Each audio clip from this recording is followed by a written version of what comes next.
Bonjour et bienvenue sur Aki Télé. Aujourd'hui, nous sommes rue Caroline Aigle, à Mérignac, à côté du centre hélicoptère de gendarmerie, pour fêter les 18 ans de l'inspiration de Caroline Aigle. Mon général, vous avez connu Caroline Aigle? Personnellement, non. En revanche, aujourd'hui, c'est un nom qui résonne très particulièrement au sein de l'armée de l'air et de l'espace parce que, effectivement, elle a été la première femme à être brevetée pilote de chasse.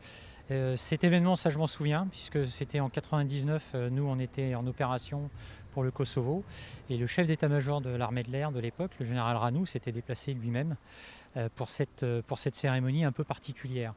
Et au-delà de, cette- de cet événement qui marquait quand même quelque chose d'important pour l'armée de l'air et de l'espace, une femme qui rentrait dans le cercle des pilotes de chasse, c'est surtout la reconnaissance de quelqu'un d'exceptionnel, à plus d'un titre, que ce soit intellectuel, que ce soit sportif, mais vraiment une force de la nature qui a toujours donné le maximum d'elle, qui a toujours voulu relever les défis, et quand elle relevait les défis, c'était pour les gagner.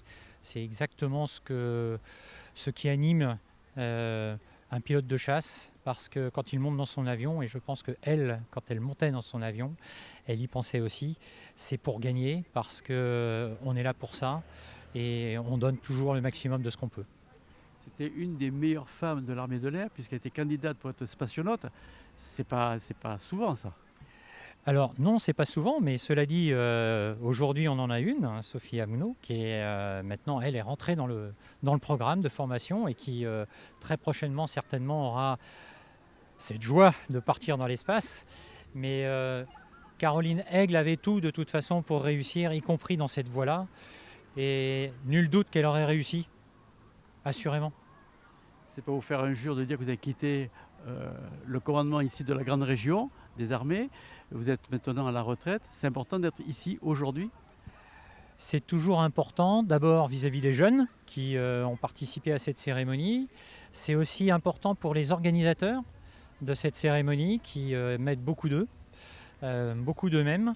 Et puis tout simplement parce que pour moi, c'est garder le lien avec l'armée de l'air et de l'espace. C'est une institution qui m'a accueilli et fait grandir pendant 40 ans, et que j'ai quitté à regret.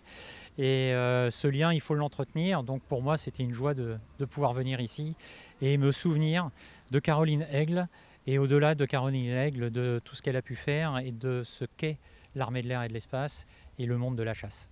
Merci.